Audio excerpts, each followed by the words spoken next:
Não, Charlie Chaplin não foi cômico, ingênuo e romântico como Carlitos, seu personagem tão famoso do cinema mudo. Carlitos jamais seria tão temperamental, jamais trataria mulheres com tamanho desrespeito e tampouco teria atitudes de um pedófilo, como seu criador passou a vida tendo. Neste vídeo falaremos do lado sombrio, mesquinho, doentio e da personalidade dupla que Chaplin ocultava. Sejam muito bem-vindos ao canal A Lei das Bruxas. Se puder, já deixa o like e se inscreve, tem vídeo novo toda semana. Agora vamos para a história.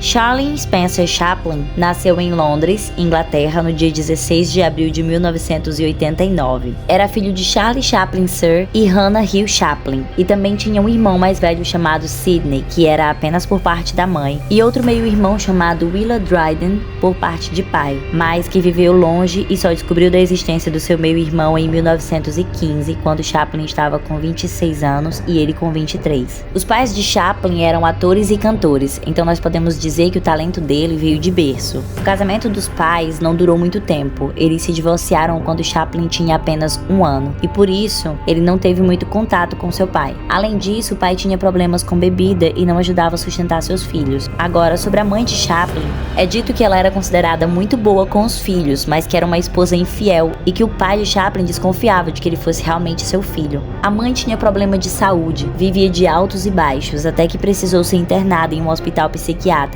Foi aí que Chaplin e seu irmão precisou morar com o pai. Nessa época ele tinha 10 anos. Foi mais ou menos nesse período que o pai dele o colocou para fazer a primeira apresentação como artista, e nessa apresentação ele dançou sapateado e foi aclamado pelo público. Chaplin tinha 12 anos quando seu pai morreu precocemente com a idade de 38 anos, e ele morreu devido a problemas com a bebida. A partir daí, Chaplin e seu irmão, 2 crianças, tiveram que viver a própria sorte. Eles foram enviados para um asilo, lembrando que antigamente os asilos ou os sanatórios não tratavam apenas de idosos, cuidava de qualquer indivíduo que precisasse de algum tipo de ajuda, como pessoas com problemas alcoólicos, psiquiátricos e crianças que não tinham para onde ir, como era o caso de Chaplin e de seu irmão. Eles também moraram em orfanatos e casas de correção para crianças órfãos e indigentes. Ainda com a idade de 12 anos, veio a primeira chance de atuar em um show de palco legítimo com um personagem chamado Billy. Em 1910, aos 21 anos, ele iniciou sua carreira como comediante e foi para os Estados Unidos para atuar em um papel de destaque, e fez sucesso imediato. Logo recebeu uma oferta de contrato para atuar em um filme, e a partir daí só sucesso atrás de sucesso. Chaplin se tornou um ator requisitado e toda a indústria cinematográfica queria ter contrato com ele. Em 1917, aos 28 anos, ele decidiu se tornar um produtor independente e começou a produzir seus próprios filmes. Agora ele não era apenas um ator, mas também diretor. No ano de 1921, Chaplin mandou buscar a mãe Hannah e levar para os Estados Unidos, onde ele estava morando. Ele comprou uma casa para ela à beira-mar em Santa Mônica e contratou funcionários treinados para cuidar dela. Quando se tratava do trabalho nos filmes, Chaplin era um artista preocupado com problemas sociais e econômicos, e como você já deve saber, ele sempre fazia questão de falar sobre esses temas em seus filmes, assim como mostrava um homem pobre, mas cavalheiro e de atitudes refinadas, que era o personagem Carlitos. Mas você já ouviu dizer que dinheiro não muda a pessoa, apenas potencializa quem ela realmente é? Pois é, o personagem Carlitos fez de Chaplin o ator mais bem pago do planeta e uma das pessoas mais famosas da história. A vida de Chaplin foi conturbada, agitada e ativa em diversos sentidos. Sem dúvidas, ele foi uma mente brilhante e revolucionária, mas a fama que carregava fora dos cenários de filmes era outra. Um gênio que gostava de se satisfazer com mulheres, mas as odiava, humilhava e maltratava. É dito que Chaplin era temperamental, ignorante, para ser mais clara. Segundo Claire Robson, um agente de publicidade que era muito próximo dele, ele nunca sabia como lidar com o mau humor de Chaplin, que variava dia após dia. Ele também era prepotente e perfeccionista, ensaiava uma mesma cena 50 vezes, filmava mais de 20 vezes e depois passava horas exaustivas fazendo edições. Claro que quem trabalhava com ele era quem mais sofria com tudo isso, porque Chaplin tinha fama de ser um diretor que humilhava e maltratava seus atores, principalmente suas atrizes. Além disso, é dito que Chaplin sofria de ego apurado. Por exemplo, é sugerido que ele batizou suas partes baixas como a 8ª maravilha do mundo. E ainda se gabava dizendo que gostava de fazer sexo quando estava irritado e que sua preferência era por garotas virgens. Mas literalmente garotas, meninas, crianças. Esses rumores sobre a vida pessoal de Chaplin têm validade quando a gente descobre como foi a vida amorosa dele, coisa que a mídia da época fazia questão de divulgar. É claro que com todo o sucesso e visibilidade que ele tinha, ele passou a atrair várias mulheres e artistas para o seu ciclo social, e isso era um facilitador para Chaplin, que era mulherengo e conhecido por fazer avanços, principalmente para estrelas de cinema ou aspirantes. Os 4 casamentos que ele teve ao longo da vida também comprovam isso. Foram todos com colegas de trabalho, o que faz parecer também que ele não era muito profissional em não saber separar as duas coisas. Todas as mulheres, ou melhor, meninas com quem ele casou, participou ou fez testes para participar de filmagens de seus filmes. Em 1916, quando ele tinha 27 anos, ele se envolveu com uma criança, uma menina de 14 anos. O nome dela era Mildred Harris. Em algum período do relacionamento dos dois, ela achou que tinha engravidado dele. Ele entrou em pânico, depois em alívio, porque era alarme falso. Depois ela realmente engravidou, e sob pressão da mãe dela e para evitar escândalo em sua carreira porque ele sabia que a mídia estava em cima, ele se casou com a menina. Mas nesse período ele teria tido inúmeras amantes, e é dito que ele ficava irritado e impaciente na presença de Mildred. O bebê dos dois nasceu com problemas na formação do intestino e morreu 3 dias depois. O casamento teve fim em 1920. Mais tarde ele conheceu Lita Grey, no set de filmagens do filme Em Busca do Ouro, uma menina de 12 anos.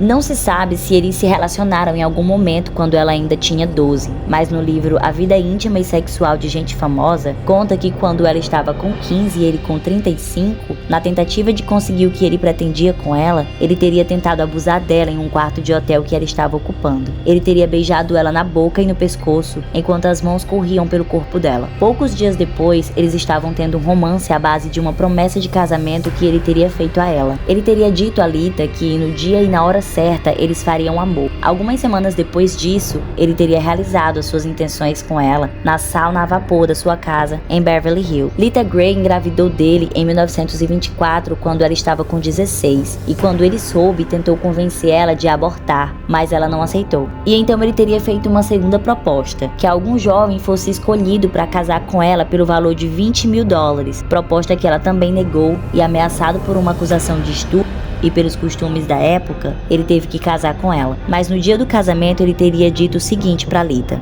esse matrimônio não vai durar, vou fazer você se sentir tão mal que não vai querer conviver comigo. Bom, aí é dito que depois do casório ele simplesmente saiu pra pescar, chamando ela de pequena prostituta. Lita disse que em uma viagem ele teria sugerido a ela que se suicidasse se atirando pela janela do trem.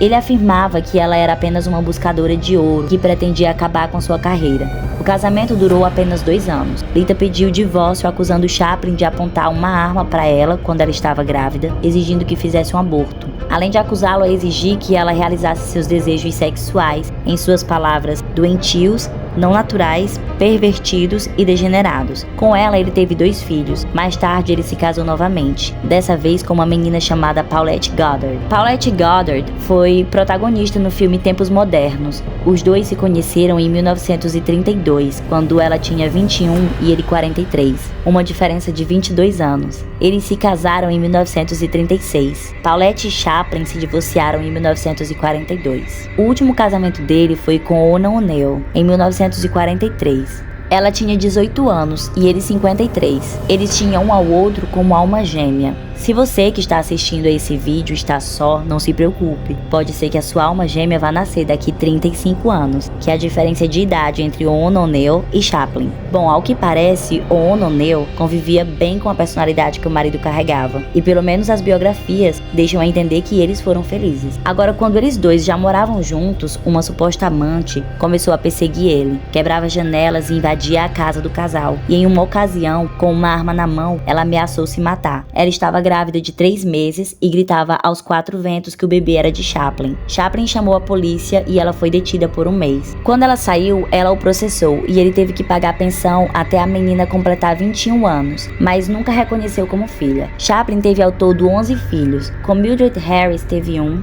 com Rita Gray teve 2 e com a sua última esposa teve 8. E ele teve o último filho com a idade de 73 anos, em 1962. Mas a vida conturbada de Chaplin não se limita apenas à vida amorosa e sexual dele. Ele também teve problemas com o governo. No ano de 1952, ele foi expulso dos Estados Unidos pelo governo, que acreditava que, pelo enredo de seus filmes, ele era simpatizante do comunismo. Os filmes Tempos Modernos e O Grande Ditador foram os mais usados como evidência para isso. Chaplin negou essa alegação, dizendo que ele queria apenas divertir as pessoas, sem criar nenhum tipo de revolução, mas ele não tinha como provar. Então, sob a insistência que ele era prejudicial ao tecido moral da América, ele foi expulso e proibido de pisar nos Estados Unidos. A família então teve que se mudar e foram para a Suíça em 1952, dia 17 de setembro.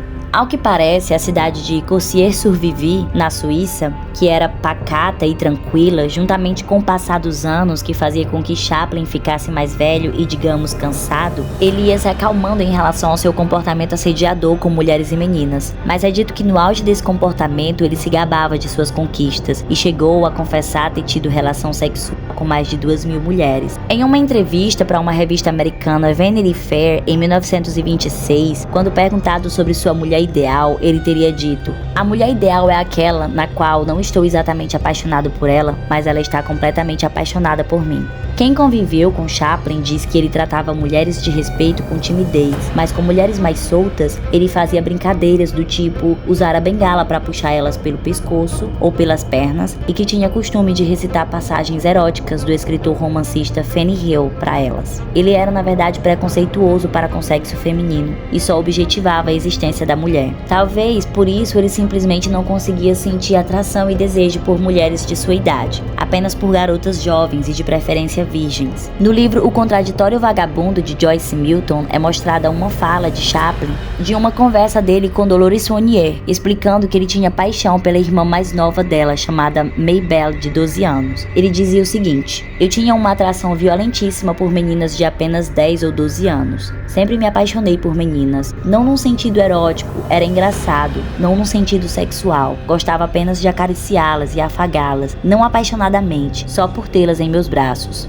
Eu não sei se você percebeu, mas só nessa fala ele tenta se justificar 3 vezes de que essa atração não seria em um sentido sexual. E talvez essa tentativa dele de deixar isso bem claro é o que mais deixa a fala dele estranha. Em outra ocasião, Chaplin teria dito o seguinte: "A forma mais bonita da natureza humana é a menina bem mocinha começando a desabrochar." A morte de Chaplin foi descrita da seguinte forma: a família estava toda reunida na casa para celebrar o Natal, mulher, filhos e netos, quando Charlie Chaplin morreu com a idade de 88 anos, no dia 25 de dezembro de 1977. Ele já vinha debilitado por vários anos e usava cadeira de rodas. Também apresentava problemas da fala, audição e visão, e dias antes de sua morte, ele tinha sido colocado em oxigênio devido a uma deteriorização em sua respiração. Bom, como descrito antes, a morte de Charlie foi pacífica. Estava na cama rodeado de seus entes queridos, mas o corpo dele estava longe de ter um destino pacífico em seu túmulo, porque 2 homens decidiram que o descanso eterno de Chaplin seria interrompido e adiado. Na noite de 1 para 2 de março de 1978, 2 homens, segurando tochas e pás, andaram pelo cemitério à procura do túmulo de Chaplin. Quando encontraram, começaram a cavar até descobrirem o caixão.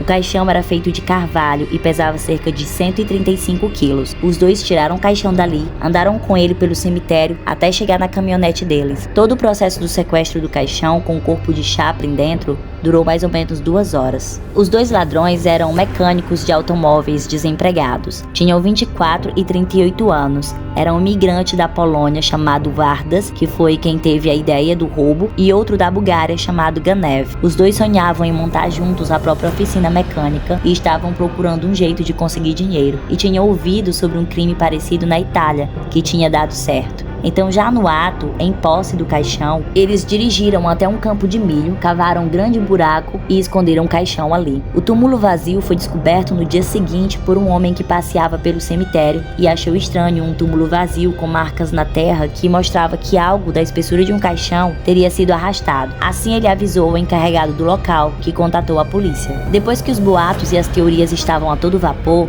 os sequestradores entraram em contato com a família e pediram um resgate de $600 mil para poderem devolver o caixão. A família acabou recebendo várias ligações de outras pessoas tentando se passar pelos sequestradores. Os verdadeiros sequestradores tiveram então que provar que eles estavam com a posse do caixão e do corpo de Chaplin. E para isso eles tiraram uma foto do caixão do lado de um buraco em um milharal. E dessa forma já deram uma pista para a polícia. A viúva fingiu concordar com o pedido de resgate quando o valor já tinha baixado de $600 mil para $100 mil. E os ladrões combinaram dia e hora para ligar novamente para a família, facilitando assim as coisas para a polícia, que simplesmente fez vigilância sob 200 cabines telefônicas em volta da cidade. E assim, 75 dias depois do sequestro do corpo, os dois homens foram capturados. Eles simplesmente não conseguiam lembrar exatamente onde colocaram o caixão, e a polícia só achou porque usaram detectores de metal para conseguir detectar as alças de metal do caixão. O líder Vardas foi enviado para a prisão por 4 anos e meio, enquanto seu cúmplice recebeu uma sentença suspensa de 18 meses. Depois disso,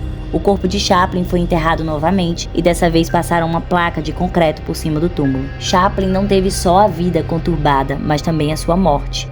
E aí, você sabia dessa parte da história de Charlie Chaplin? Se você chegou até aqui e gostou do vídeo, deixa um like, se inscreve no canal, deixa também um comentário e nos vemos na próxima. Até mais!